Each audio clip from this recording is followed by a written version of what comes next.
कोयला और पेट्रोलियम। ठीक है, तो आज हम कोयले और पेट्रोलियम के बारे में पढ़ेंगे, कोयला कैसे बनता है और पेट्रोलियम कैसे। उससे पहले हम देखते हैं कि ये कोयला और पेट्रोलियम हमको कहाँ से मिलते हैं, प्रकृति से। इसलिए हम सबसे पहले प्राकृतिक संसाधन के बारे में पढ़ेंगे। प्राकृतिक संसाधन वे होते हैं जो हमको प्रकृति से प्राप्त होते हैं। प्रकृति से मतलब हमारे नेचर से, हमारी प्रकृति से जो हमको प्राप्त होते हैं, हम उनको प्राकृतिक संसाधन कहते हैं। जैसे उदाहरण में वायु है, जल है, मृदा है, खनिज है, ये सब हमको कहाँ से मिलते हैं, प्राकृतिक रूप से मिलते हैं। अब जो प्राकृतिक संसाधन होते हैं वो भी दो तरह के होते हैं, अक्षय। अक्षय मतलब जो समाप्त नहीं होने वाले प्राकृतिक संसाधन और समाप्त होने वाले प्राकृतिक संसाधन। तो सबसे पहले हम अक्षय मतलब जो समाप्त न होने वाले प्राकृतिक संसाधन के बारे में पढ़ेंगे। जैसे असीमित मात्रा में होते हैं, इनकी ना बहुत सारी मात्रा होती है। मानवीय क्रियाकलापों से समाप्त नहीं होते। मानवीय क्रियाकलाप मतलब मनुष्य उसको कितना भी उपयोग क्यों ना करे, उसका उसके ऊपर कोई असर नहीं होता। उसका उदाहरण है जैसे सूर्य का प्रकाश और वायु। वायु हम लेते हैं, ऑक्सीजन को ग्रहण करते हैं। सूर्य का प्रकाश भी हम ऊर्जा के रूप में लेते हैं, लेकिन वो कभी भी खत्म नहीं होता, ये असीमित है। ठीक है, उसके बाद से समाप्त होने वाले प्राकृतिक संसाधन के कौन कौन से ऐसे प्राकृतिक संसाधन है जो समाप्त होते हैं। जैसे सीमित, समाप्त होने वाले जो संसाधन होते हैं वो प्रकृति में सीमित मात्रा में होते हैं, मानवीय क्रियाकलापों से समाप्त हो जाते हैं। यदि उसका उपयोग हम ज्यादा करेंगे तो कुछ समय में वो क्या हो जाएंगे, समाप्त हो जाएंगे। उदाहरण है पेट्रोलियम, कोयला, डीजल, वन्य जीव, प्राकृतिक गैस और खनिज। अगर इनका उपयोग हम बहुत ज्यादा करेंगे तो वो कुछ समय में क्या हो जाता है, खत्म हो जाता है। अब आपका देखते हैं जीवाश्म। जीवाश्म क्या होता है, मृत अवशेष होते हैं। क्या होते हैं, सजीव प्राणियों के मृत अवशेष मतलब मरे हुए, उसी से कोयला और पेट्रोलियम निर्मित होता है। जीवाश्म ईंधन क्या होता है, ईंधन तो आपको पता है हम उपयोग में करते हैं। तो जीवाश्म ईंधन क्या होता है, सजीव प्राणियों के मृत अवशेषों से इनका निर्माण होता है। जो सजीव प्राणी वो मर जाते हैं और कुछ समय बाद जो उनके अवशेष होते हैं वो जीवाश्म ईंधन के रूप में आते हैं। तो आज हम दो जीवाश्म ईंधन के रूप में पढ़ेंगे, कौन कौन सा, कोयला और पेट्रोलियम। कोयला जो है वो हमारे कौन से पेड़ पौधे जीवाश्म ईंधन से मिला है, वनस्पति के, और पेट्रोलियम जो है वो समुद्र के जीवों के अंदर। तो हम इसका कैसे निर्माण होता है उसके बारे में पढ़ेंगे। अब आपको इतना समझ में, अब आगे हम क्या करते हैं, इनके निर्माण की प्रक्रिया पढ़ते हैं। ठीक है, नोट डाउन कीजिए इसको।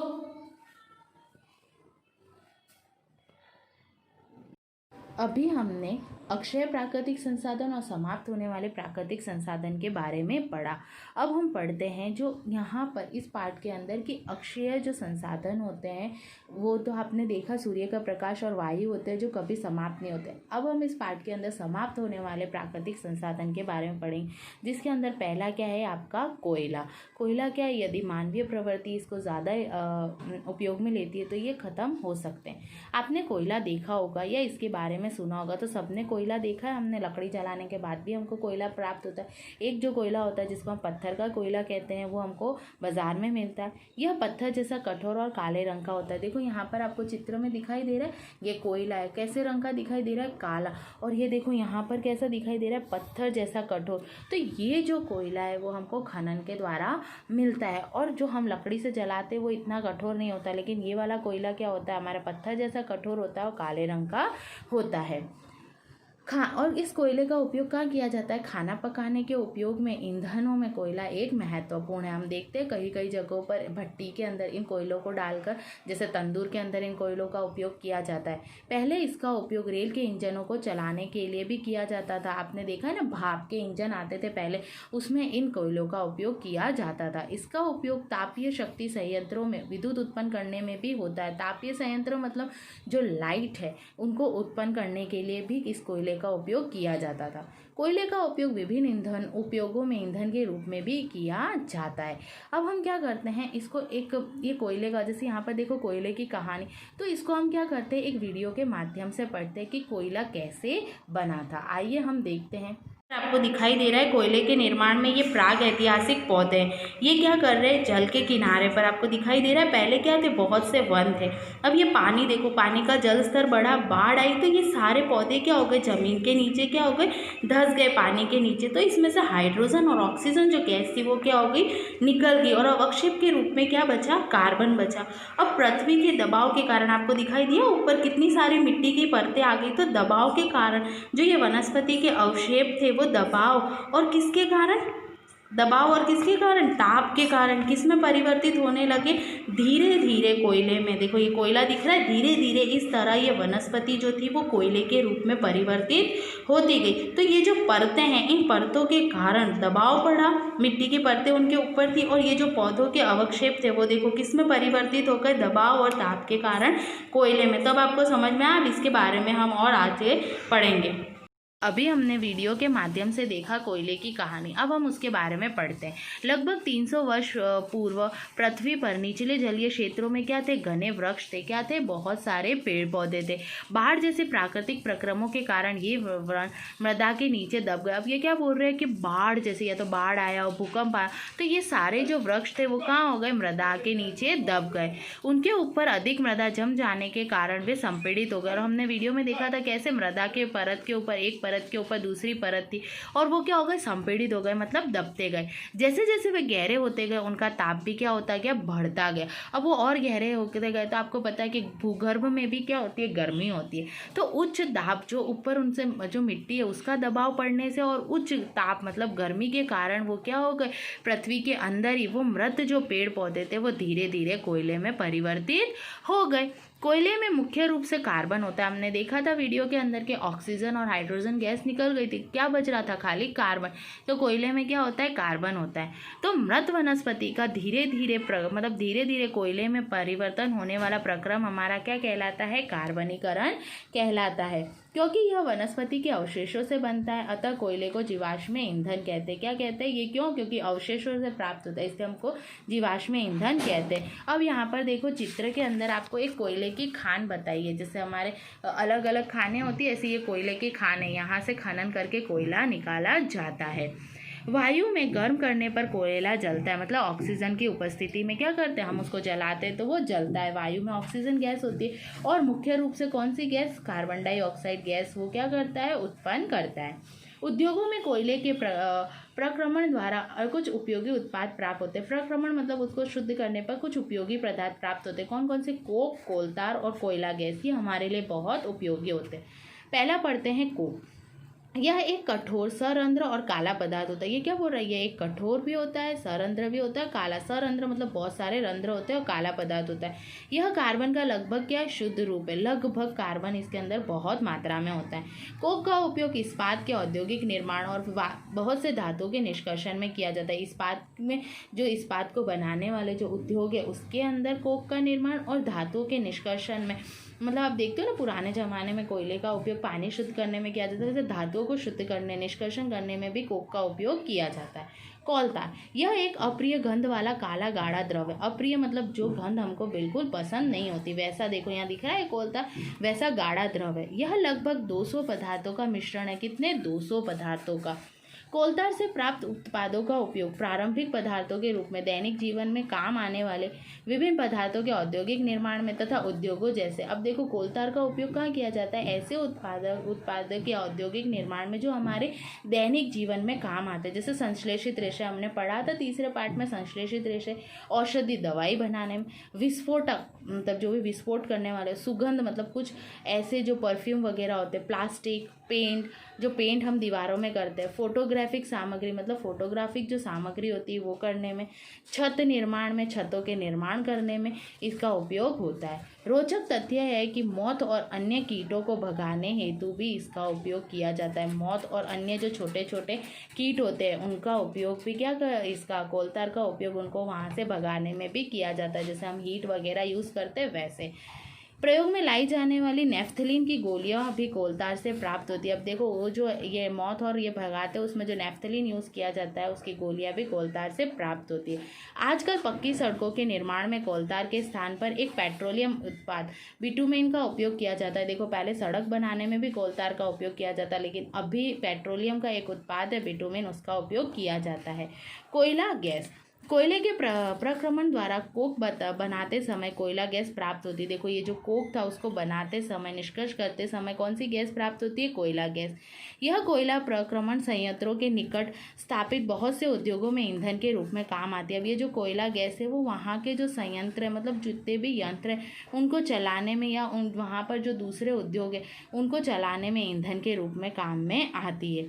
अब देखो लंदन में 1810 में तथा न्यूयॉर्क में 1820 के आसपास कोयले गैस का उपयोग प्रथम बार सड़कों पर रोशनी के लिए किया गया था। देखो रोशनी के लिए मतलब इस जो कोयला गैस है इसका उपयोग किस में किया गया था, रोशनी को तैयार करने के लिए। आजकल इसका उपयोग रोशनी के बजाय ऊष्मा के स्रोतों के रूप में किया जाता है। ऊष्मा मतलब जिससे हमको ऊष्मा या गर्मी प्राप्त होती है, उसमें इसका उपयोग किया जाता है। तो ये हमारा क्या था, कोयला था। अब दूसरा आपका आता है पेट्रोलियम।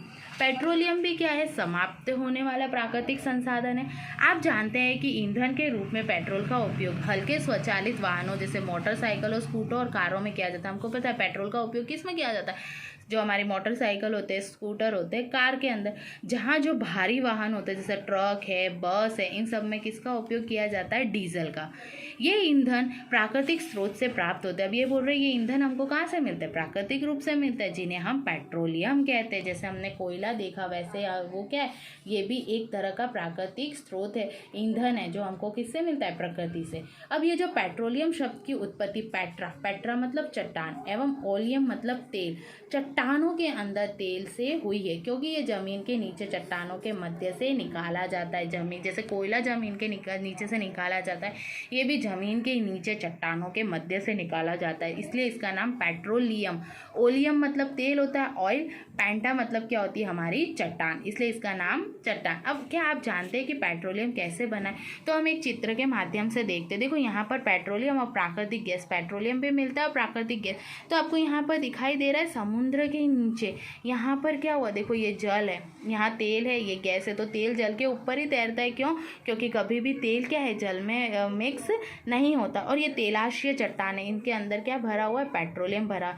जैसे करोड़ों वर्षों, मिलियनों वर्षों में कोयलों का निर्माण होता है, वैसे पेट्रोलियम का निर्माण भी होता है। समुद्र के अंदर जो भी मतलब है ना, जीवित वनस्पति होती है या जो भी जीव जंतु होते हैं, वो व्रत होने के बाद उनके ऊपर भी क्या होती है, ऐसी परत जमती रहती है, और दबाव के कारण और ताप के कारण उसमें भी क्या होता है, पेट्रोल का निर्माण होता है। पेट्रोल का निर्माण समुद्र में रहने वाले जीवों से हुआ है। देखो समुद्र के नीचे बहुत से जीव हैं, जब ये जीव मृत होते हैं, इनके शरीर समुद्र के पैंदे पर जाकर जम जाते हैं। देखो मृत होने पर ये जो समुद्र का पैंदा है, इसके ऊपर जाकर क्या हो जाते हैं, वो जमा हो जाते हैं। फिर रेत तथा मिट्टी की तहे द्वारा ढक दिए जाते हैं। देखो मैंने अभी आपको बताया ना कि मिट्टी और जो होती है वो तहे मतलब परतों से।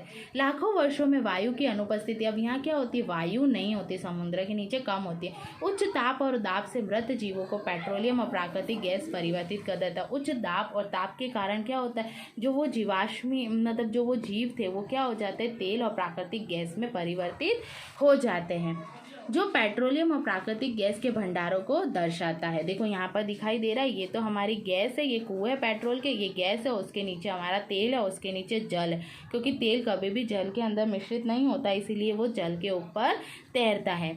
आप देख सकते हैं कि पेट्रोलियम, तेल और गैस की परत जल की परत के ऊपर है ना, हमने देखा चित्र के अंदर कि जल के ऊपर तेल और गैस की परत है। याद कीजिए कि तेल और गैस जल से हल्के होते हैं, ये मिश्रित नहीं होते। मैंने आपको पहले ही पढ़ाया कि तेल और गैस कभी भी जल में मिश्रित नहीं होते, वो हल्के होते हैं, इसलिए वो हमेशा उसके ऊपर तैरते हैं। विश्व का पहला तेल का कुआं पेंसिल्वेनिया अमेरिका में 1859 में प्रवेशित या ड्रिल किया गया था। ठीक है, कहाँ किया गया था, पहला तेल का कुआं अमेरिका में।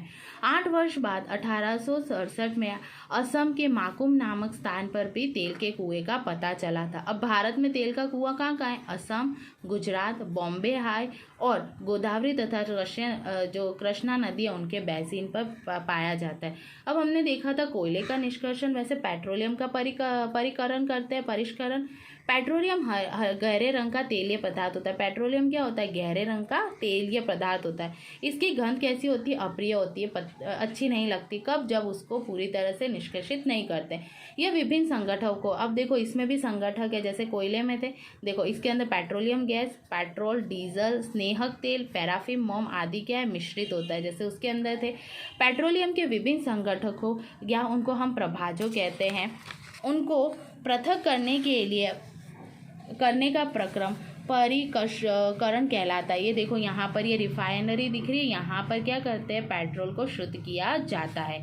यह कार्य पेट्रोलियम परिकर्षणी में संपादित किया जाता है। ये यहाँ पर इसको क्या किया जाता है, शुद्ध करने की प्रक्रिया पूरी होती है। पेट्रोल के विभिन्न संगठन और उनके उपयोग देखो यहाँ पर सारणी में दे रखे हैं। जैसे द्रवित पेट्रोलियम गैस, इसके संगठक है कौन कौन से, जैसे द्रवित एलपीजी गैस, उनका उपयोग हम कहाँ करते हैं, घरों और उद्योगों में करते हैं ईंधन के रूप में। पेट्रोल का उपयोग हम क्या करते हैं, मोटर ईंधन में, शुष्क धुलाई करने में, जैसे हम बोलते हैं ना शुष्क धुलाई मतलब ड्राई क्लीन, तो पेट्रोल का उपयोग कपड़ों की ड्राई क्लीन करने में और मोटर ईंधन के रूप में किया जाता है। मिट्टी का तेल हम घर के अंदर यूज़ करते हैं, स्टोव में, लैंप में और जेट वायुयान में। डीजल का उपयोग हम भारी मोटर वाहनों और विद्युत संयंत्रों में ईंधन के रूप में करते हैं। डीजल का मैंने आपको ऊपर। स्नेहक तेल स्नेहन के रूप में। पैराफिन मोम का उपयोग हम वैसलीन जो हम लगाते हैं सर्दियों में उसमें, मरहम बनाने में या मोमबत्ती बनाने में किया जाता है। मरहम मतलब यदि हमको लग गई हो और उसके लिए ऊपर कुछ लगाना तो मरहम बनाने में भी पैराफिन का उपयोग किया जाता है। बिटुमेन पेंट और सड़क बनाने में बिटुमेन का उपयोग किया जाता है। जैसे हमने देखा था कि सड़क निर्माण में अब कोलतार के जगह बिटुमेन का उपयोग किया जाता है।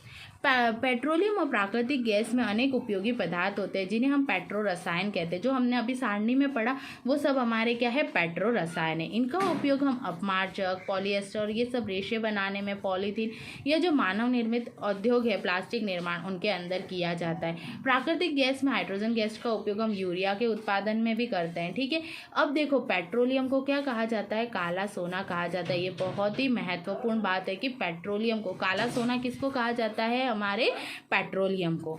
अब हमारा है प्राकृतिक गैस। प्राकृतिक गैस एक बहुत महत्वपूर्ण जीवाश्म ईंधन है क्योंकि इसका परिवहन पाइपों द्वारा सरलता से हो सकता है। देखो अब प्राकृतिक गैस के अंदर क्या होता है, इसका परिवहन क्या हो सकता है, आसानी से हो सकता है। प्राकृतिक गैस को उच्च दाब पर संपीड़ित प्राकृतिक गैस के रूप में भंडारित किया जा सकता है। सीएनजी का पूरा नाम क्या है, संपीड़ित प्राकृतिक गैस।